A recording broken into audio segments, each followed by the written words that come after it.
Nyongera maaso n'okubanga nkubuuzaako gwena eyeekumira ku Yugi Updates TV kutegeeza nti okola kyamaanyi era gy'osinzira okuba ng'oli ku mayengo ga mukutu guno. Omukwano gwange ali eyo nkulisaayo obwakedde gwe muganda wange ali eyo. Bukedde gwe mukwano gwange yeekumira ku Yugi Updates TV.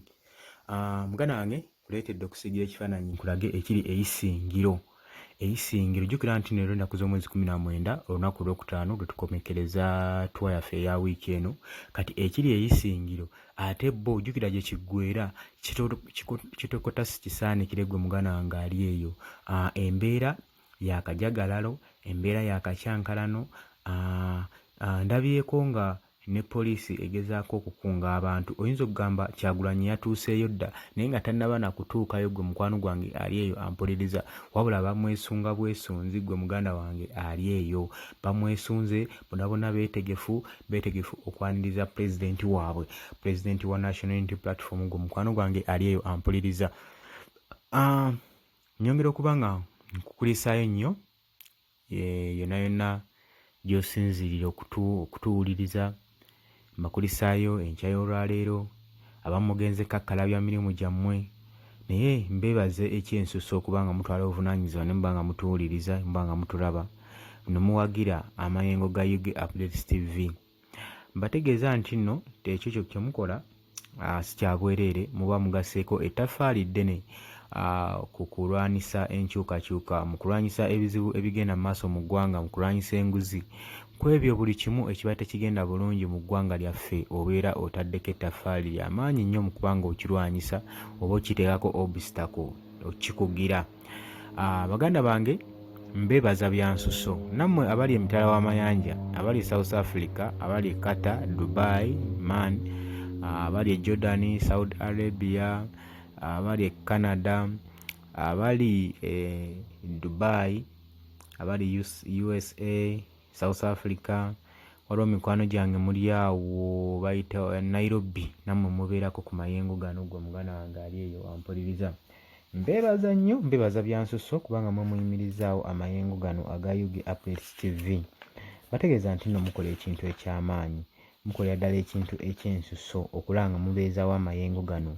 Kale gwe mukwano gwange atanaakusubscribinga kkubiriza genda maaso n'okuba ng'osubscribinga. Naye muganda wange oyinza okunsharingako ne tuba nga tusobola otutambuza lino eddoboozi ffenna wamu ne tukwatira wamu nisobola okuba nga ligenda wala gwe mukwano gwange ali eyeekumira ku Yugi Updates TV. Bategeeza nti nno mbaagala nnyo kubanga mwababeezezaawo amayengo gano aga Yugi Updates gwe mukwano gwange ali eyo. Twatandika nga 17 ne tugenda twatandika nga 16 olunaku lwali 15 twatandika nga 15 twali bundi bujjo wakwadde ebyo tebyagenda bulungi. Poliisi yateekawo embeera n'esobola okuba ng'etulemesa olukuŋŋaano lwaffe n'ekisaawe ekya Bbooma kye twali tupangisizza okuba nga tugenda kubiramu olukuŋŋaano bakitugobamu. Poliisi ne deployinga amagye ne gabeera mu kisaawe omwo. Ne radio stations zitwali tusasudde 3 baagana okutuhostingamu gwe mukwano gwange ali nga babataddeko sanctions ate nga twali tumaze ozisasula. Embeera bwetyo yali eri bundi bujjo bwetyo twavaayo ntugenda gye twasobola okuba nga tusula Ishaka, twasula Mbalala ntugenda okuba nga tusula Embalala. Ku lunaku olwokubiri nga 16 ntugenda Ishaka Bushenyi. Baganda baffe be twava nabo ebundi bujjo mbeebaza nnyo abaatuwerekerako. Nga 17 ne tuvaayo, olwokusatu ne tugenda Lukunjiri.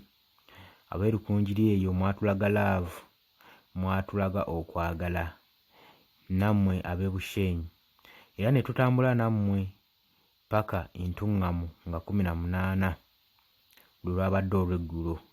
Era ebyabaddeyo omukulu Kyagulanyi yakubirizza nnyo abavubuka okulaga ekifaananyi ekirungi mu purezentinga ekifaananyi ekirungi eri ekibiina. Musige langi y'ekibiina buli wamu ebeere nga erabikawo ng'eri mu kifaananyi ekirungi. Nayogera ku kulwanyisa obwavu n'okulwanyisa enguzi era ezo ensonga atagenda kuba nga azeesiggalizaamu gwe mukwano gwange ali eyo ampuliriza.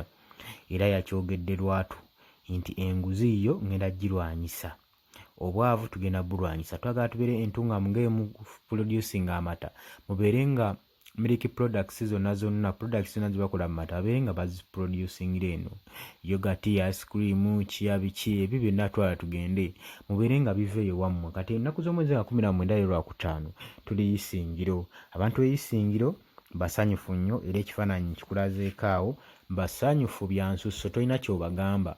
Baliniridde pulezidenti wa abantu ajja, omukwano gwange ali eyo ampuliriza. Muganda wange si kyangu kwefiriza lunaku ne muga akatulindire pulezidenti waffe. Olwali tetugenda kukola, tugenda kulindirira pulezidenti waffe. Tubeebaza nnyo, mwebale ogwo omulimu gwe mutaddemu, mwebale okukola obukuyege, mwebale okuwagira, mwebale otuyirawo omubiri, mwebale otambula naffe mikwano gyange abali eyo ab'Isingiro. Leero wetukomekkereza tuwa yaffe eya wiiki eno nkiwa kigenda kubeera massive. Nkiwa abantu b'Isingiro banayite mu nswaza, mubeereeyo mu bungi nnyo sobole okuwuliriza ekigambo ky'enkyukakyuka gwe mukwano gwange ali yeekumira ku Yugi Updates TV. Naye nkutegeeza muganda wange gwe atanaba kunsubscribingako, nkwegayiridde genda maaso n'okuba nga onsubscribingako, sharinga tusobole okuba nga tukuza amayengo ga Yugi Updates. Bingi bye mubanja nkimanyi, naye tetusobola bituukako nga tusobodde kutukuza amayengo gano gwe muganda wange ali eyo ampuliriza. So mbaagala nnyo, tugenda kuba tukomawo mbaleetere ate information endala gwe muganda wange eyeekuumira ku Yugi Updates TV. Mbaagala nnyo.